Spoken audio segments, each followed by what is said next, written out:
Bonjour et bienvenue dans cette vidéo. C'est Anis du site réussirlegmat.com. Aujourd'hui, on va interviewer Arnaud qui va nous raconter un peu son parcours et comment il a réussi à intégrer l'INSEAD en MBA. Il va nous parler de son parcours, de son GMAT, de tout ce qui concerne l'application, des essais, des oraux. Et voilà. Donc, merci aujourd'hui, Arnaud, d'être là avec nous. Raconte-moi tout d'abord concernant ton parcours. Tu as quel âge? Tu as fait quelles études? Raconte-nous un peu ton expérience professionnelle, ton expérience internationale, dans combien de pays tu as vécu. Raconte-nous un peu pourquoi tu veux faire un MBA et pourquoi INSEAD. Yes, bon salut Anis, merci pour cette interview. Alors moi je viens d'avoir 30 ans il y a juste quelques mois. J'ai un profil plutôt international, j'ai fait un bachelor en école de commerce post-bac qui m'a permis de voyager à l'international. J'ai fait un an à New York, j'ai un peu voyagé dans quelques autres pays. Après je suis rentré à Paris pendant 2 ans pour faire mon master. Puis j'ai fait un VIE de 2 ans à Hong Kong et après je suis encore resté travailler 3 ans à Hong Kong au sein du groupe Suez. Donc, j'ai fait 2 ans de business développement, 3 ans de stratégie. Et au final, bien que j'ai travaillé sur des super projets de financement, d'opération, d'infrastructure dans l'environnement, je trouvais que je me spécialisais un peu trop dans ce secteur, que j'étais un peu en train de me mettre dans une case. Et à mon âge, c'était pas la meilleure des choses à faire. Donc, je me suis dit, un MBA, ça peut être parfait pour ouvrir un peu le champ des possibles, me donner plus d'opportunités. Et puis, j'ai appliqué, donc je t'ai contacté. Et puis, voilà, si tu as Voilà. d'autres questions. Voilà. Et qu'est-ce que tu comptes faire après le MBA? Tu as une idée ou pas? Ouais, après le MBA, moi, ce que j'aimerais bien, c'est une transition professionnelle dans le secteur du conseil, en stratégie. Et aussi, peut-être changer de géographie. Là, je suis à Hong Kong, donc peut-être m'ouvrir, peut-être au Middle East, en Europe, en Asie, on verra. Mais peut-être changer de géographie aussi. Très bien, parfait. Alors, maintenant, on va parler du GMAT. C'est une partie très importante dans le dossier. En gros, si tu as un bon GMAT, vraiment, ça améliore ton dossier énormément. Donc, il faut un bon score pour être admis à INSEAD. Donc, je veux que tu nous racontes un peu toute ton expérience avec le GMAT. Combien de mois tu as travaillé le GMAT? Combien d'heures par semaine tu as consacré au GMAT? Raconte-nous un peu ton expérience avec nous, avec les profs, avec la plateforme, la valeur ajoutée de la formation que tu as fait avec nous. Combien de fois tu as passé le GMAT? Combien tu as eu sur le GMAT Focus? Et voilà, raconte-nous un peu toute l'expérience. Alors, le GMAT, pour moi, c'était un long processus parce que surtout, j'ai mal démarré. Au début, je t'avais pas encore contacté. J'ai commencé à acheter le livre, là, le guide officiel. J'ai un peu regardé à droite à gauche sur Internet. J'ai suivi des conseils. Bon, c'était pas très structuré, quoi. Donc, j'ai mal démarré. J'ai perdu du temps à faire des maths. Le soir, après le travail, je passais quasiment 2, 3 heures par jour pendant au moins 6 mois, littéralement tous les jours et plus le week-end.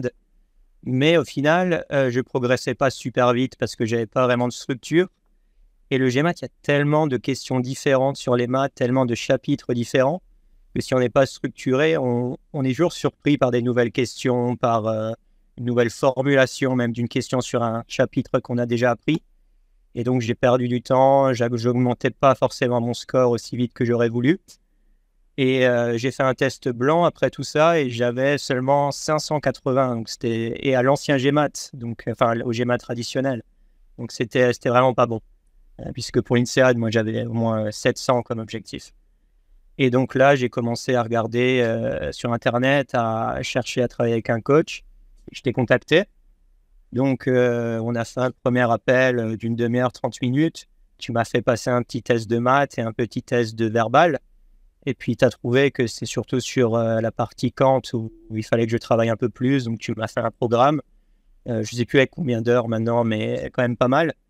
Et puis, on a Quarantaine, travaillé je comme ça pense. avec le coach. Une quarantaine, je Hein. pense. Une quarantaine, je pense. Ouais, 30 ou 40. Enfin, c'était le pack avancé. Ouais. Et, mais bon, c'était bien. Donc, j'ai travaillé avec ton consultant.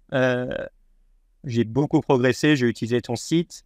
Et ce qui m'a bien aidé aussi, c'est les stratégies de réponse aux questions que tu m'as enseignées.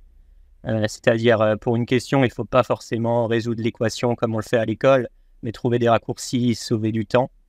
Et donc ça, c'était très bien. Donc j'ai augmenté d'avoir 600, 650, 670. Mais je me disais, c'est pas assez pour l'INSEAD, il faut aller à 700. Donc j'ai continué à travailler. Et un truc où j'étais pas bon au début, c'était aussi la gestion du temps et du stress dans l'examen officiel. Parce qu'en fait, alors je sais pas si c'est partout pareil, mais en tout cas à Hong Kong, c'était des centres d'examen. Moi, j'ai trouvé la situation assez anxiogène. Ils prenaient les empreintes digitales 2 fois avant de rentrer. On était alignés comme ça avec des vitres teintées derrière nous où les gens nous observaient. Moi, j'avais pas cette expérience de passer des examens sur ordinateur comme ça dans des centres. Et donc, je n'ai pas très bien géré. Juste la première fois, mon stylo marchait mal. Quand j'essayais d'écrire mes réponses sur mon papier, je perdais du temps, j'ai un peu stressé. Et au GMAT, si les premières questions sont fausses, eh ben, le score diminue et après, c'est plus dur de remonter la pente. Donc, il faut aussi bien gérer l'algorithme du GMAT, mais sans trop se prendre la tête. Ouais. Donc, Non, en fait, c'était sur le GMAT classique, c'était le cas. ouais, C'est un peu moins le cas dans la nouvelle version, là. Cette histoire de début, fin, tout ça, quoi. Maintenant, il y ouais, enfin, je ne sais a... pas si c'est une légende, hein. Ça, un mythe, une légende, mais en tout cas, moi, j'ai eu l'expérience où les premières questions étaient fausses, ça a vite baissé, et puis après, il fallait remonter la pente. Et puis surtout, on se met un peu le stress dans la situation d'examen officiel, donc on sort un peu voilà, de l'état d'esprit dans lequel il faut être pour bien scorer. Ouais. Donc, je l'ai refait une dernière fois après, quand c'est passé en mode GMAT Focus. Et donc, en GMAT Focus, finalement, j'ai eu 615. Ça correspond à peu près 680, 690 dans l'ancien. C'est le 80e percentile. Et la balance était bonne entre les deux scores. Enfin, moi, j'ai eu 60 ou 65e percentile en Kant, ce qui était pas mal pour moi du point de départ où je venais. Sur la partie verbale, 70. Et sur la partie data analytics, 90 percentile. Donc là, c'était très bien. Ouais, pas mal. Ouais. Et donc, au final, je me suis dit, bon, c'est un peu en dessous de l'objectif que je m'étais fixé, mais tu m'as dit que ça devait faire l'affaire parce que Oui, je me j'avais des... souviens, on a fait un appel, tu m'as dit que ça va pas marcher et tout, mais Ouais, ouais. je me souviens très bien de cet appel. Mais normalement, non. 615, c'est un bon score. Tu n'es pas obligé d'avoir 645, ce qui est l'équivalent du 700 sur l'ancien GMAT. Tu n'es pas obligé de voir ce score-là. 615, c'est un bon score. C'est l'équivalent, comme tu as dit, de 680 à peu près sur l'ancien GMAT. Donc c'est bon, quoi. Voilà. Ouais, et puis comme tu m'as dit, ce qui compte aussi, c'est les notes qu'on a eues au master. Moi, j'avais des bonnes notes, expérience internationale, le Ça, c'est profil. très important. Ouais, ça, c'est très important. Ouais, ça, c'est très... Et du coup, combien de mois tu as bossé sur le GMAT avant qu'on commence ensemble? Combien de temps tu as mis sur le GMAT toi-même? Ensuite, une fois qu'on a commencé à travailler ensemble, combien de temps aussi tu as mis? Je veux des calculs précis. Par exemple, 5 mois, 10 heures par semaine, un truc comme ça. Ouais. Ou 3 mois. Bah, avant de passer par toi, j'ai passé à peu près 6 mois en travaillant sans méthode, donc c'était un peu du temps perdu. Après, avec toi, peut-être 3 4 mois de manière assez intensive. Donc là, j'ai bien progressé. Ensuite, j'ai pas eu le score que je voulais, donc je me suis un peu démotivé. J'ai fait un break de quelques mois. Et puis après, j'ai repris juste 1 mois à fond pour me remémorer de tous les concepts, un peu en solo. Et comme j'avais ta formation, c'est allé assez vite. Et donc là, j'ai fait le score final. Et combien d'heures par semaine à peu près tu as? Je passais au minimum 1 heure par jour, le soir après le travail, et souvent 2, et le week-end au moins 3 par jour. 3 heures. Donc, 1 heure tous les jours, ça fait 5 heures pendant la semaine. Et puis après, combien? 2-3 heures le week-end? Au moins 2-3 le samedi, 2-3 le dimanche. Ouais, donc ça fait à peu Ouais, près, on va dire, 5 heures le week-end. Et puis après 5 heures la semaine, ça fait 10 heures minimum par semaine. ouais. Donc sur 3-4 mois, on est en train de parler, 4 mois, ça fait allez, 16-17 semaines. Multiplié par 10, ça fait minimum 160-170 heures, quoi. Ça sera après le nombre en plus que tu as fait, donc minimum 200 heures sur le GMAT, ce qui est très bien. Oui, en fait, Moi, je pense que ça fait beaucoup d'heures quand on le dit comme ça, mais pour moi, c'est nécessaire, hein. Il faut vraiment être penser GMAT, quoi. Il faut être complètement dans le truc, connaître toutes les stratégies par cœur. Toi, tes coachs, ils m'ont fait apprendre plein de trucs par cœur que je pensais pas nécessaires. Par exemple, je sais pas, tous les carrés de 11 à 20, 12 au carré, 13 au carré, 69, 14, 196, etc. Et ça, bon, on le connaît pas par cœur. après tout ce parcours, tu te souviens encore de... Moi, c'était en mode robot, hein. Je Ouais. fais tout par cœur. Ouais. Justement, c'est critique parce que dans le test, si tu as 14 au carré, au lieu de poser 14 fois 14 pour avoir la réponse, ça prend 20 secondes, tu l'as directement, tu l'utilises directement. Exactement. Il y avait des questions, tu faisais la factorisation première, tu savais 14, ok, donc tu avais 196, tu faisais 14 fois 14, 2 fois 7, et puis j'allais trop vite en fait, je gagnais énormément de temps comme ça. Bah oui, Après, le seul problème, c'était que en fait, j'ai fait que 4 fautes au Kant dans les GMAT Focus, et ça m'a donné que le 60e percentile. Donc, 4 fautes sur 21 questions, hein, ouais. c'est pas beaucoup. Donc ça, j'ai été un peu dégoûté de comment l'algorithme m'a noté. Ouais. Mais au final, Tu as zappé des personnellement, questions, t'as zappé des questions ou pas à la fin? non, j'ai fini à temps, mais les 2 premières étaient fausses. Alors j'en ai déduit que c'est ça, mais c'est peut-être pas le Ouais. cas. Ouais. Mais à un moment, il y avait une série de 15 questions correctes de suite. Donc là, j'ai bien remonté. Ouais. Et puis au final, 4 erreurs seulement. Donc ils étaient un peu sévères sur ce coup. Ouais. Ouais. Bon, ok. Donc, pour toi, travailler dans les livres seul pendant 6 mois, ça n'a pas donné de résultat. Non, Pourquoi, je justement? déconseille. Parce que Bah, je les le déconseille à livres, tout le monde parce qu'on n'est pas structuré. On apprend plein de choses différentes sans méthode et on ne sait jamais si on a revu tous les chapitres.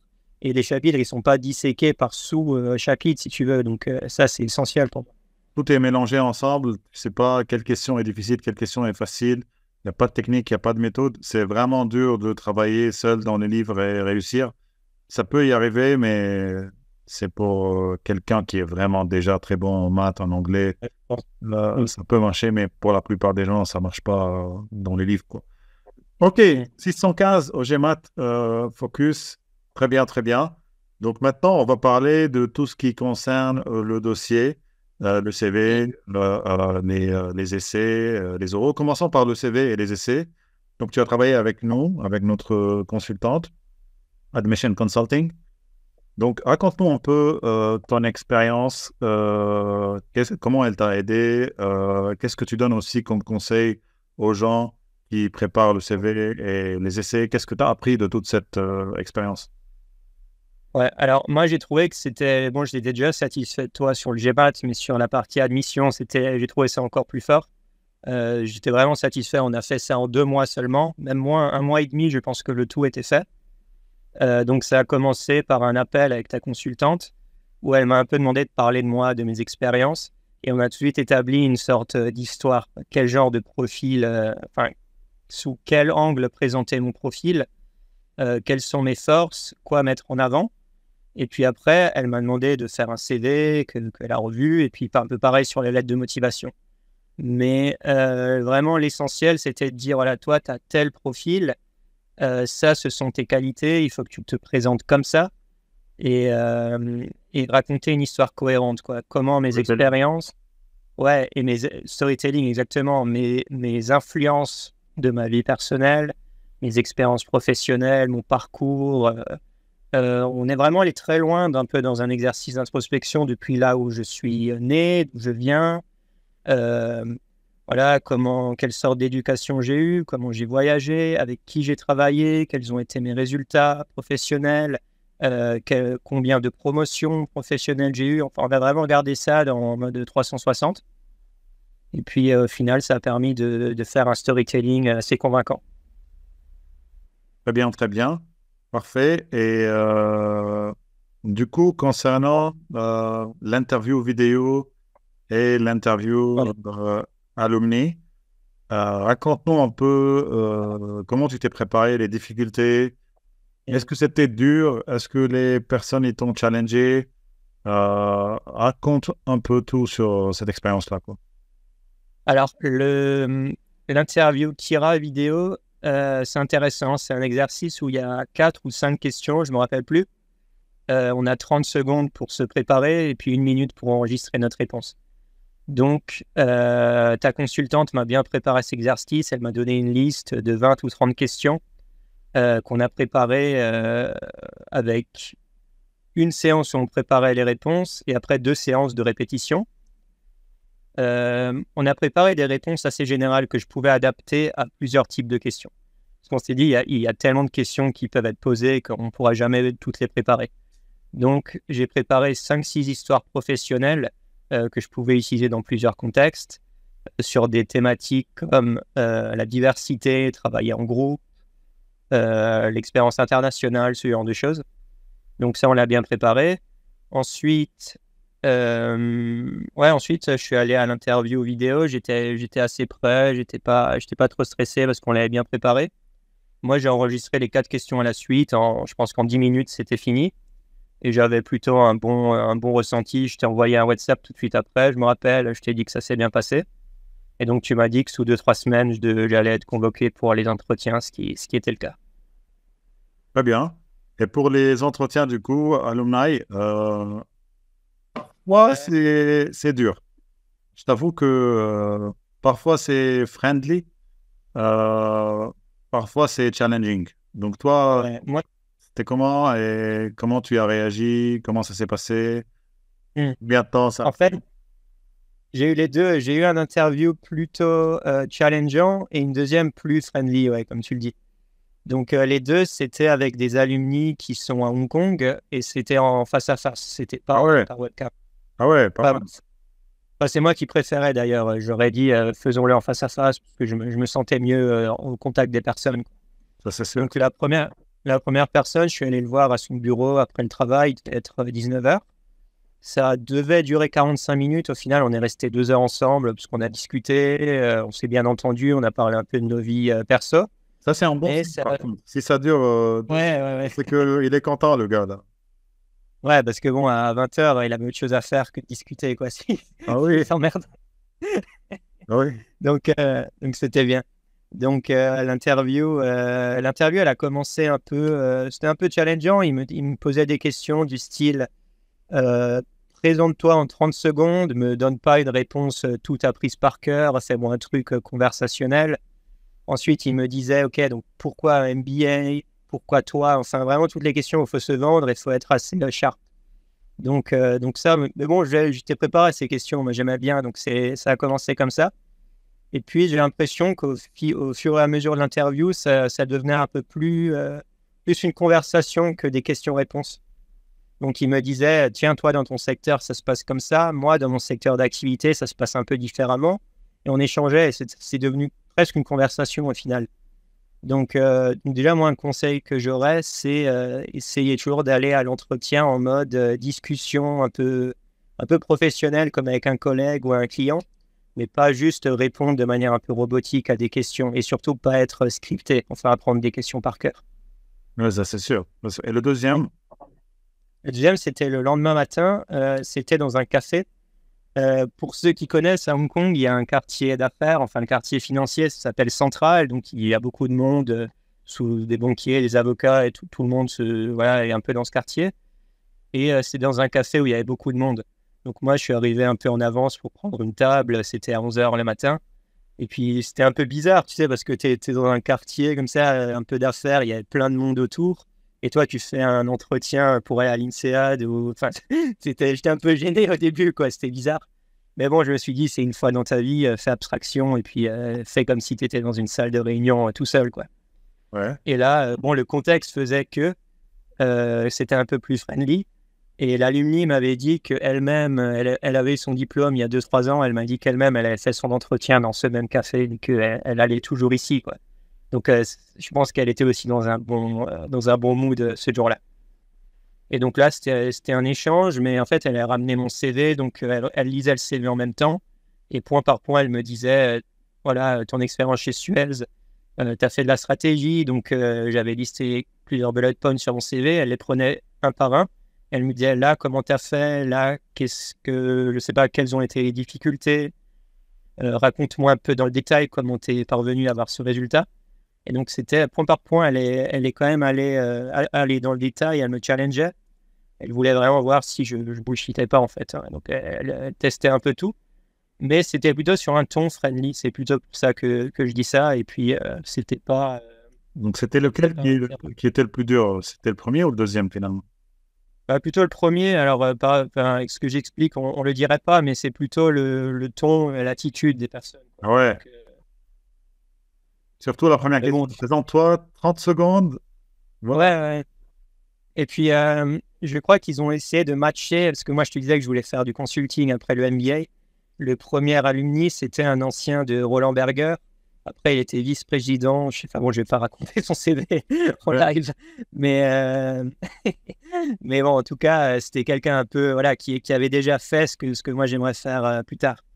Donc je pense qu'il essaie un peu de me tester. Donc, il était cool, quoi. Ouais. Ouais, très bien, très bien. Et puis après, tu as eu l'INSEAD. Ça, c'est top. Mais j'ai encore une question. Il y a beaucoup de gens qui me disent, mais Anis, ça coûte 100 000 balles pour faire un MBA. Voilà, comment on va faire?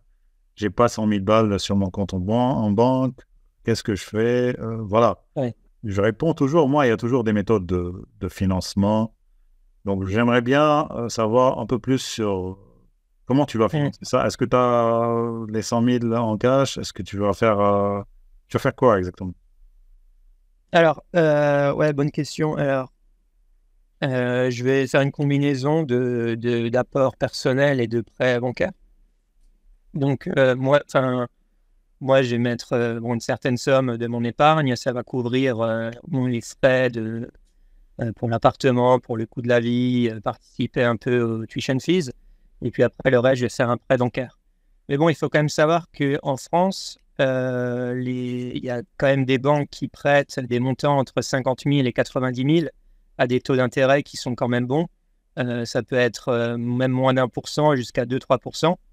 Donc, c'est quand même. Ça existe des taux à moins d'1%? Ouais, j'en ai déjà vu, par exemple, pour certaines écoles, en région parisienne surtout. Je crois que c'est la région Île-de-France, ouais, la région Île-de-France, ouais, qui essaye de promouvoir les études supérieures dans des grandes écoles. Et pour une certaine liste d'écoles, dans l'INSEAD, il y a ce genre de taux préférentiels. Ouais. Donc, tu peux avoir pour INSEAD 0,5% un taux Ouais. pour faire ton prêt INSEAD. C'est vraiment intéressant là. Ouais, carrément. Il n'y a plus d'excuses là. Pour ceux qui n'ont pas de cash là, avec un prêt bancaire en France, voilà, c'est facile quoi. Voilà. Ouais, exactement. 0% Voilà. sur, je sais plus, 80 000, ça fait 2-3 000 euros d'intérêt au final. Voilà. C'est rien quoi. C'est rien. Voilà, c'est top. Puis après, la deuxième chose, c'est il faut pas avoir non plus 100 000 euros, c'est beaucoup, mais il faut le voir sur est-ce qu'on veut changer de carrière, est-ce qu'on veut aller encore plus loin professionnellement. Il faut voir ça sur de 25-30 ans jusqu'à la retraite, en fait. C'est facilement amorti. Exactement, exactement. C'est ça ce que je répète toujours, c'est qu'il faut voir le MBA comme un investissement. Aujourd'hui, tu investis 100 000, tu prends un prêt, tu le rembourses, voilà. Bon, tu investis 100 000 ou plus, bien évidemment, parce que tu es sans salaire pendant une année, voilà.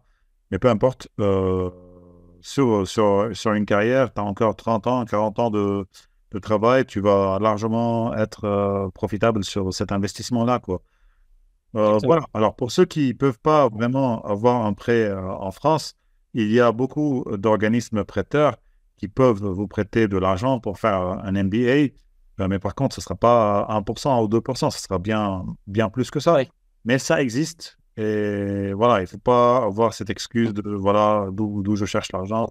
L'argent, il est là, il faut juste le demander. Et voilà quoi.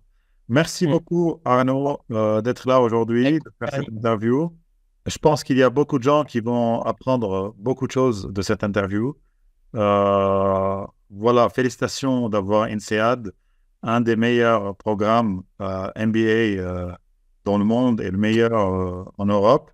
Voilà, et pour tous ceux qui veulent préparer le GMAT, préparer le dossier d'admission, que ce soit pour un MBA ou que ce soit pour un MIM ou MIF, vous regardez dans la description de cette vidéo, il y a pas mal de liens intéressants. Il y a aussi mon adresse mail, mon WhatsApp. N'hésitez pas à me contacter. Et sur ce, je vous dis au revoir et à bientôt dans une autre vidéo. Allez, ciao, ciao.